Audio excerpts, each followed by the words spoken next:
I tell you what, it's always a treat to be able to do the morning after with the mayor of the city of Cold Lake, Craig Copeland, in our Lakeland Connect studios. And so it's a pleasure to have you here. And it's been a little while, Craig, since we've chatted. Yeah, no, it's great. It's great catching up. You guys got a beautiful facility here. So you always make me look good on the bright lights here. Well, there you go. Well, you always provide that stimulating conversation and political know-how. It's been a while since we've talked, I think. It's been probably a month, maybe a little over, around a month. So that really isn't the morning after. It's like a month after. I know. Yeah, a month after, you know, which is longer than some relationships I've had, certainly. So. Oh, boy. I don't know why we're going there already, but all to say... That would be an after-hours show. Yeah, we would exactly. Exactly. Well, which, of course, you were a guest on a couple of years back. Yeah, we got to bring that back. I know. And we're doing the morning show with me, Heaven, and Patience now. And like I said, you're welcome to be a guest. What time's that? At 7? No, we start now closer to 8. Okay. Probably well, 7:30, quarter to 8. Okay. Yeah, so it's not terribly early, because even I struggle to wake up for those times. So there you go. So what do you got? What are we going to talk about? You know, as everybody knows here in the morning, the list, and there's actually the backside has stuff too. So you know it's just going to be quite interesting.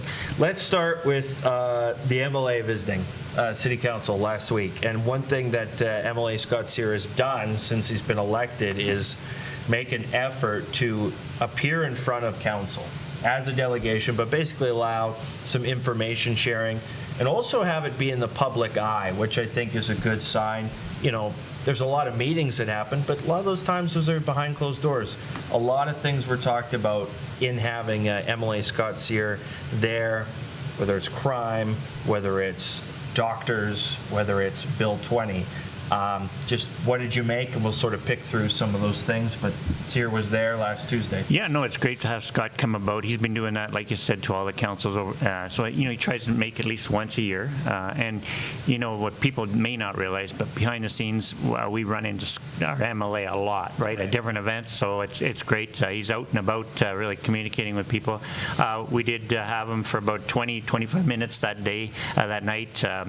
We asked him some questions. He brought sort of the background of what he's been working on.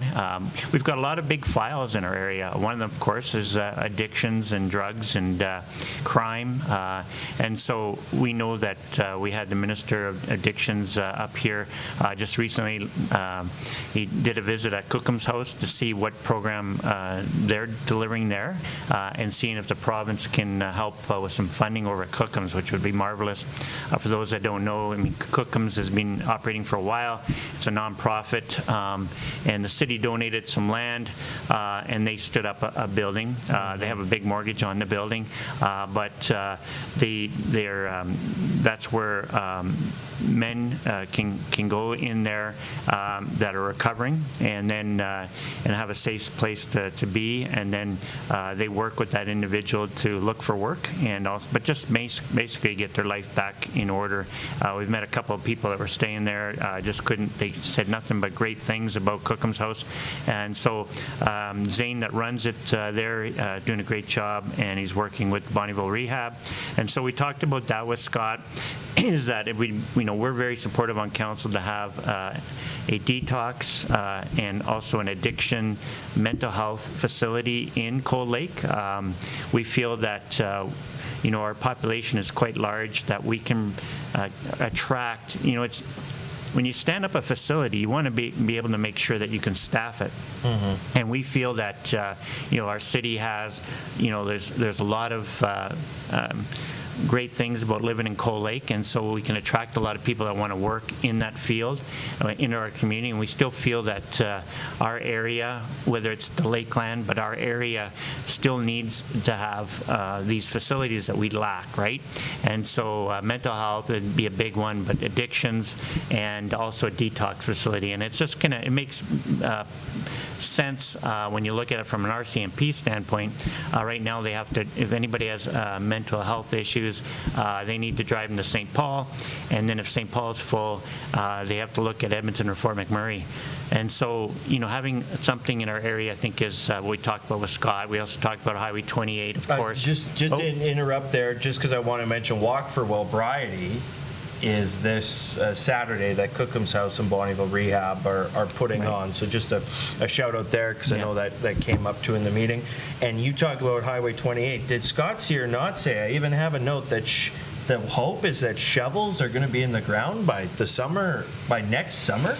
Yeah, I heard those words. Yeah, so I don't know if that's just a one shovel or many shovels, but what sort of shovels? On our point where we came out last spring when the budget was released for this year, we didn't see in the capital Highway 28 mentioned. And so usually what happens is when the province comes out with a major highway like Highway 11 or Highway 3, as they come out with a big press release, but also you can see the numbers in the capital budget.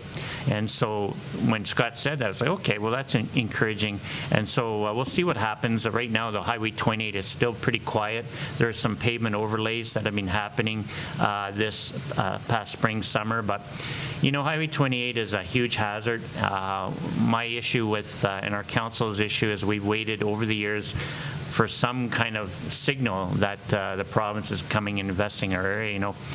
During the air show, I got to meet some. I'm going off like a squirrel here, off track. Sure, go ahead. But it was interesting. I talked to a gentleman that sort of gave me some information about the oil royalties that were being paid out by some of the companies. He gave me the actual list. You can actually see it of all the royalties paid by the oil companies in 2022, and it's stunning the amount of money that came out of Imperial Oil, Foster Creek, Cenovus, CNRL, the different sites, and big money. And where do we find this? Where can I talk to this guy?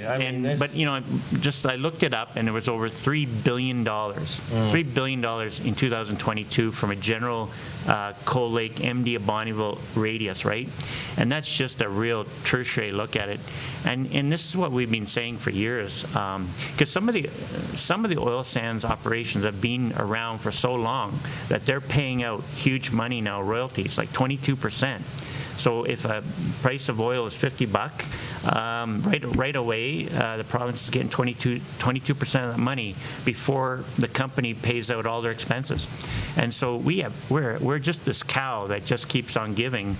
And I think, whether it's the schools, looking at expansion of the schools in our area, hospitals, the Highway 28, but in terms of investing in the infrastructure in this region has been lacking. And we've been saying that for years. Hopefully Scott's going to be able to push the needle on some of these files, but when they talk about economic corridors and linking things to economic, the data's all there. We've been producing a generous amount of money to Edmonton to make the decisions on where to allocate the money. We're hopeful that Highway 28 is going to find a budget line in the 25-26 capital update, right. And I think maybe Scott may have alluded to that in a way. Because there's supposed to be this engineering and design work before they were going, and the reasoning that I heard about why the money wasn't committed in a long-term capital plan was because we don't want to put these dollar figures on an item 3 years away when we don't even have these preliminary stages complete. But I haven't heard anything about these preliminary stages, where the sticks are up. You don't see no sticks. And the other thing is that I believe none of the municipalities have been contacted by the engineering firm. So we've got a lot of work to do. When you travel around the province, and we don't have the east-west highways that they have in central Alberta. And so there's a lot of routes when you come from the south of Alberta and go east-west. And once you get up into the north country, there's not too many east-west highways, and so we're hopeful that Highway 28 will be there, and Scott's trying his best to move a couple of files. The other file that we're working with him on is the MRI, is to have a permanent machine. We have our local radiologist that has his business in Cold Lake that has space to put a permanent MRI machine in his building, and Scott's working with us on that file to try to get the balls in the court so that people can get referred to this person's clinic instead of going to Edmonton or waiting for the mobile MRI machine. So we've been working on that file for quite a few years. It's frustrating, but you just go on these journeys. You can give up or you keep pursuing them. Yeah, I mean, it's what's happening now with people that are looking for MRI. Well, your doctor refers you to the MRI. You can wait for the mobile machine that comes by. It is a long waiting list, or you pay to play and you go to the city and you get your MRI done in the city, and if you want to jump the queue, that's what a lot of people are doing. Right. Okay, now also just briefly talked about, sort of aside to when we talk about the homeless population, or at least you've got the homeless situation, but then in particular the problems created by crime or vagrancy. And there was a moment there where you're having this discourse and you're saying, just go to the courts, see how it is. If you were a teacher, you'd give them an F, not to take a good line out of your mouth and repeat it, but this is the reality, or at least it's what's felt. And in conversations that you have with Cold Lake residents or what gets said online, it only seems like the frustration level is going higher and higher, and that the city's complexion is changing in terms of how safe people feel walking around doing things, right? Orbiting Trends had the delegation right after Scott. Yeah, the girls did a great job from orbiting. I mean, the business community is experiencing, and it has been going on for multiple years, but it's growing. The amount of vagrants, homeless, loitering is only growing. People used to point to the shelter and say that's the problem, but even when the shelter was not here before, and even when it's in operation, a lot of the majority of the individuals that are loitering aren't actually staying at the shelter. And so this is an epidemic that's going on elsewhere, in Alberta. But the issue is that if a person is up against a wall and not causing any problems, that's fine.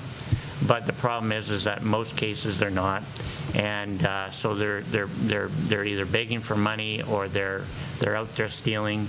They're causing issues with community members and the business community, and so when they do get, and we're trying our best aggressively to deal with that and charging people.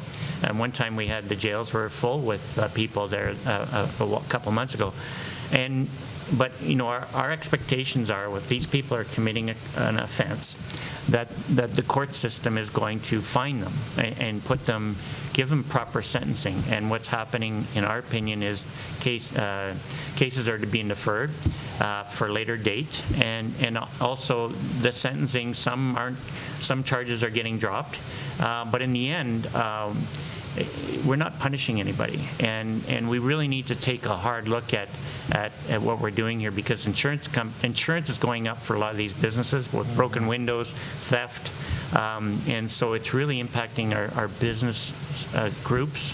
And not only that, but also people feeling safe, like you said, about shopping or going to a bank, whatever, right? Something needs to happen. And I'm hoping that the federal government, the provincial government is going to lead by saying this behavior is unacceptable, and these are going to be the new level of charges, and start putting people away for an extended period of time, and then maybe at the same time they can deal in the facilities with their addictions problems. There was also some talk about Bill 20, which is the provincial legislation that came out. This was a few months back, and it had, I guess, it opened it up a little bit more power for the provincial government to, fire a counselor, and alleviate some of the wait times that are had there. But also, hand counting for elections and disclosing political affiliations for the major centers for now. How's the feedback been? Just how does all that land in your ear here? Because it's been a few months. There has been some revisions, but the province is still getting way more involved in terms of what's going on. Yeah, so people may not realize, but Minister McGyver did a great job reaching out to all of the mayors as best he could to just get some more feedback when they introduced Bill 20. They've modified it a bit. So it is what it is now. It's a work in progress. The future, if Rick's not in a position for multiple years, they'll review what they've done on Bill 20 and assess it in the coming years, and tweak it a bit. They certainly are looking at this party system in Edmonton and Calgary. And it'll be interesting to see in the fall election in 25 if we have that kind of here in the area. But the biggest thing for us is that we bought machines to tabulate the paper ballots, and now of course those machines are going to be, maybe they're going to be in the garage sale on Saturday. Exactly, but yes. Now it's going to be hand counted ballots. You're going to have to find the volunteers. Well, we used to do that in the old days. Now we'll have to do it again. The results will take probably that much longer.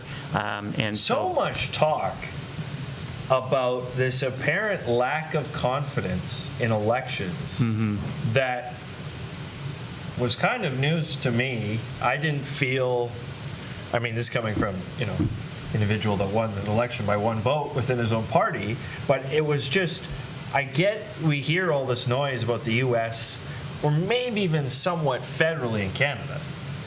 But were we really that concerned about the municipal and the provincial? Well, it starts, I think what's going to be, so I think what's going to happen, if I'm reading the tea leaves, we're going to need volunteers to count the municipal election. And then when we do the provincial election, you're going to be paper ballots there, I would presume.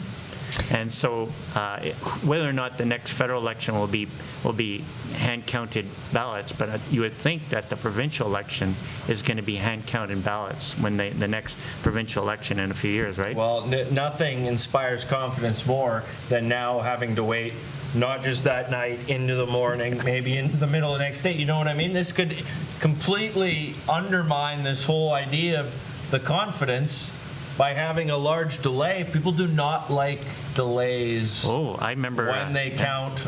They do not like delays at all.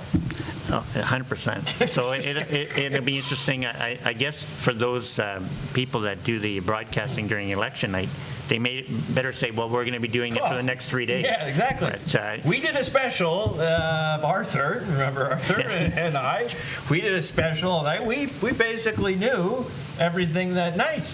You're going to do the morning show the next morning, and you'll still be waiting for the results. I know. I only have so much in me that I could give before. I think when we did the counting of the ballots back many years ago, I think it went into about midnight before you heard the results. So, right. It all depends on your volunteers and how organized you are. It is what it is. You got to roll with the punches, and that's the new format. It'll be interesting. Anyways. We'll adapt. Cybersecurity. Yeah, Craig. there you go.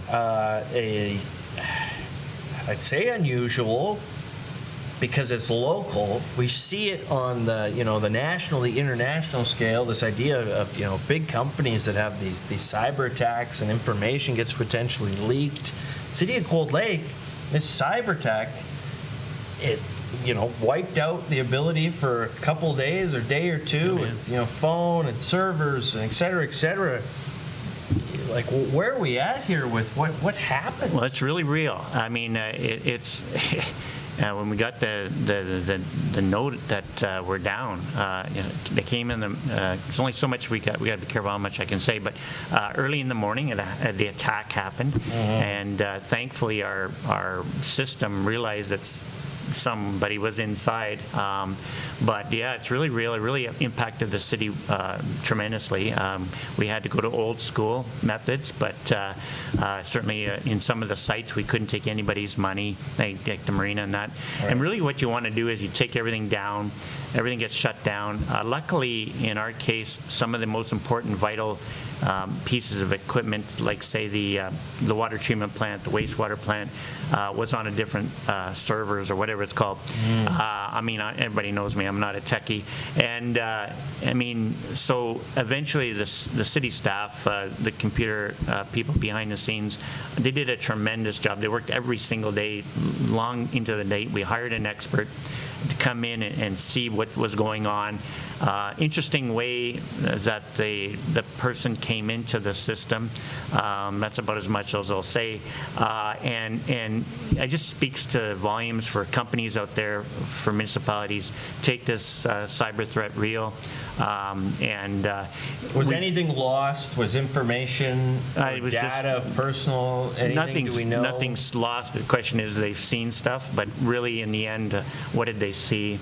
And so, we're going to be, the staff are still going through all of that. We have an idea what they got to see, and then we'll contact any individuals that we think may have be any concerns, but it could have been a lot worse than it was. Luckily, we have steps in place that the staff had set up so that it wasn't that bad, but it took everything down. And so, of course, when employees came to work, there was no computer in their life. And so think about your life without a computer. And so it did affect everybody. Now we're back up and running. It's a big learning experience. But there's safeguards that the city had put in place for this day, and those, luckily, they were funded by council back in the day, and everything worked the way it's supposed to be. As a councillor and a mayor, whatever, when staff bring in terms of capital items to your list, things like engineering assessment of all your infrastructure or getting a certain server, you go, oh gosh, that's not very shiny, and people can't see that. But it's like a load of BS. Like, why do we need this? Why do we need this? And so there's things that when you're sitting there, because everybody gets to see on council the capital wants. And so, things like that, this is the reason why you have professionals working for you in the organization that can protect you, right? Well, Bonnieville accelerated their anticipated upgrades to now. They had a special meeting, and then they moved it up because, it strikes close to home. Yeah, I know that a lot of the media had reached out to me, and they really wanted a lot of details, and so why would we give the bad people that do this stuff for a living more information? And so that's why we're very evasive on the information we're giving out, is why feed this whole thing that's going on, right? Well, that's not what you told me off air. Yeah. No, it came from Russia, though. Well, that's what the press release said. Yeah. Well, unless Magan's you would think that they would be too busy right now, but the Russians came inside, and I don't know if it was kind of coincidence that I think it just happened right after the air show too. So we are our community is right on home of Canada's largest fighter base. So I definitely, they're welcome to read my email. I mean, how exciting is that stuff? But they got to see some stuff, and in the end, the little I understand of it all, they didn't get to see a lot. We still have so many things to talk about. Going to the morning after. I know. It's a full show. The mobile vendor policy. Initially, complaints came from residents about food trucks that lined up in sort of the prime spot right in front. It was at First Ave there on the beach. Boom, here's the truck. People were complaining because they had the pylon set up well in advance. Like, well, you're just taking up this real estate. City says, well, we want you, trucks should park in vendor alley, sort of adjacent, but then you heard from the mobile vendors. I don't think they were that pleased with that. So what's going on now? Yeah, so when we designed Kinnasoo Beach, we thought that paved area with the lights would work, the walking path west of the food shack there. Right. We thought that would really play well, but what's happened is for the vendors to get in there and allow also enough space for your customers and people to walk. the slope there is challenging. And so, I think right now council will bring this back for a sort of direction in a future meeting, but we might have to put some money over there to improve that area in order to put food trucks over there.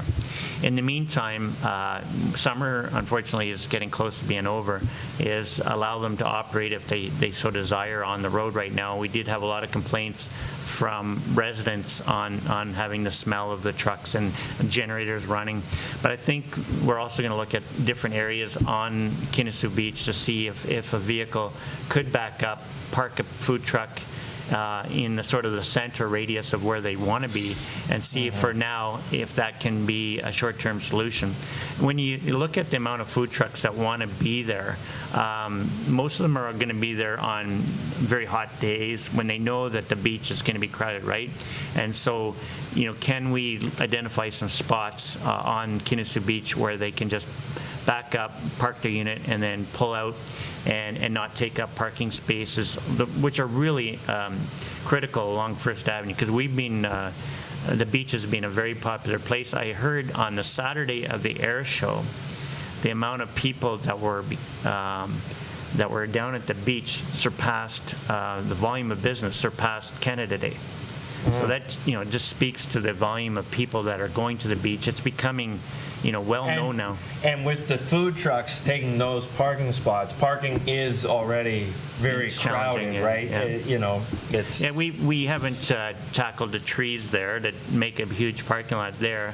We've kept the trees in there to have a little bit of a nature in that area, but certainly parking is, people are parking way up the streets, far away. We encourage people to take transit if they can, but if you all of a sudden tie up, let's say, 6 spots for food trucks right in a prime location, one of the challenges on that site is handicap parking is on the other side on Tamarack Street. We've had people asking us to put handicap on First Avenue. We don't have any, or an loading zone, right? So we've got a lot of work to do. It's become, thankfully, a destination spot. People are coming from far away because that is a unique. Those staff are turning over that sand every morning, picking up the garbage. It's a beautiful sight, and attracted a bear this morning. So at That's what I heard, yeah. 6:15, we had a bear that was even interested in collecting bottles. There you go. Feast of the Beach, of course, is upcoming. We have a lot in terms of events. Just quickly, I had seen this on Aqua Days, and there was an online post I read about it. It seems that there are more and more tents that people are setting up on the beach. Some people are concerned about the size of these tents. Has there been any complaints lodged to the city about people that are, pulling up? They got this tent, shade off, nice, sit there on the beach with a tent. Well, certainly if you're on those days, 6 o'clock in the morning, people are rolling up and setting up their tents, and they want prime spots. And so people are actually getting out of the sun now, right? And so, but they want to be by the water, they want to be by the activities. So tents are becoming popular. Council's not looking at making a zoning policy on size of the tent. So that place has a lot of space, and so it's really fascinating where people used to worship the sun. And now a lot of people are going underneath and into the umbrellas or the tents. Yeah. And also the other issue that people really aren't talking about, there's a ton of wasps around.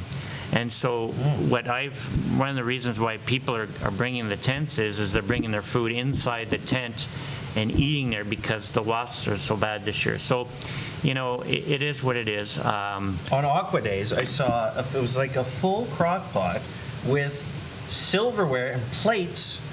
And I couldn't believe it. And there was like a whole dinner station was set up in this tent. I was sort of blown away. It's like, this is not what I imagine when people talk about a beach picnic. So this is very organized. You're right. The Filipino community is amazing down in and the other ethnic groups are having their big, huge tents. And it's a lot of fun. It's great to see. They go all out. And they've got, that's why you always want to go to their tents and say, hey, how are you doing? Sure, because then all of a sudden you're getting spring rolls. It's okay, I'm here. Make a friend, for sure. Okay, housing.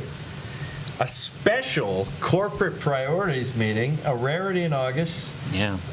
for an hour-long discussion about the Housing Accelerator Fund. This is a federal grant that is once again being discussed by the city after being denied the initial round and a lot of By the federal discussion government. by the federal government. Yeah.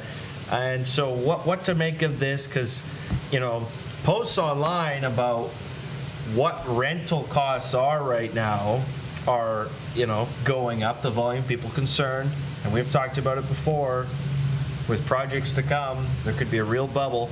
What's this fund all about? Yeah, so this is a second kick of the cat, and so we're going to put in a new application, and we're only going to focus on a few of the staff did a great job on the briefing. There was 10 different areas. We're only going to focus on a couple and pull some points from others. But the idea is that city actually has some land that we can actually look at and tie it into the grant application and see if the federal government want to give us some money. They've been putting money across Canada in certain municipalities, and what it is, it's about increasing the housing stock availability, keying up on the rental side of it. And so we know that Cold Lake is pretty much close to a 0% vacancy, and so we have major concern going forward, especially when Ellis Dawn rolls up and gets going here on the F-35 hangar. We could have 600 to 800 construction workers coming into the community eventually, and if you're already at a tight supply. And so we also tied it in with the federal government with the Fort Wayne Cold Lake. Yeah. And so in talking about for people that are going to get posted to Cold Lake, affordability, we want to, right now Cold Lake is considered an affordable base to locate to compared to the other areas that the people are coming in from. But that may not be the case if all of a sudden you have a sharp increase in housing prices in Cold Lake. Housing right now in our area, Cold Lake, Bonnyville, very attractive when you measure it against, say, Calgary, Edmonton, Red Deer. And so we're very affordable, and I think that's why you're seeing some slow increase in our population as people are coming here to live. Right. Okay. There is much that's happened already this summer in the city and much to come in the next couple weeks, particularly, as you mentioned, if you're a big music fan, festivals and performances and a whole lot going on. Yeah, I thought the Mudfest was a great event on the weekend. The weather hung out, had a good rain event the one night. You're supposed to have mud at a Mudfest, yes. But the Ag Society and the group behind Mudfest did a great job of rebuilding the grounds there for the event. I thought when I went there this year, I thought it was the best I've seen the grounds and just the organizing. So as you do more events, it gets better. The music that they brought in was great, and so I think that if you're a music fan with all the different events going on, especially. Everybody's taking a risk financially by bringing in these events in our area, and if you want, go out and support them, because it's not cheap putting these big bands together, and so we had Mudfest. We got this weekend Summer Rush out at Long Bay. That's a unique place. Go check it out online, and it's just in a beautiful setting, and a couple of individuals behind the group that love music, and this is a lot of fun. Clayton Bellamy's event next weekend, I believe it is, in Bonnyville. Their music lineup is really impressive. And then, of course, they got the golf, and they're fundraising for a great cause, for a theater in Bonnyville that'll service, the big Lakeland area. So that's great. And then Feast on the Beach is also on that Friday, Saturday weekend too. It's a food truck type of event. And so they're bringing in food trucks from all across Alberta, and then their music lineup is also really impressive on Friday and Saturday night, and the beer gardens there, which is always fun, and the fireworks. And then, of course, this next coming up week here, the treaty celebrations, and they'll have music at the treaty grounds in Cold Lake First Nations every night. You can check them online on Facebook. And if you're looking for a bargain, this weekend, the citywide sale. I was looking at the map yesterday. Wow, there's a lot of places that have signed up for this garage sale. I didn't know you were going to talk about the garage sale, but this all started grassroots. Yeah. Right? Because people go, oh man, there's so many garage sales. And then so some individuals got together and said, let's organize this. And they deserve all the credit. The original organizers of this whole thing, because it's really taken off. And we now find out people are coming to Cold Lake and staying in hotels or the bed and breakfasts just to go to the garage sales. Right. And so it's unique. And if you're a garage sailor, this is your Stanley Cup. This is it. Saturday and Sunday. The city's website has the map. It is fantastic. Okay, Craig, I think we may have set a record today. 35 minutes. Alrighty. That was pretty good. Yeah. I think that shows that we should talk more often. We can't leave these month-long gaps between our. Okay, we'll try to chats. meet regularly. All right. Yeah, we needed a break from each other. A little summer break, but we'll be back on this regularly scheduled. That is the mayor of the city of Cold Lake, Craig Copeland, on the morning after from the Lakeland Connect studios. I'm Michael Menzies.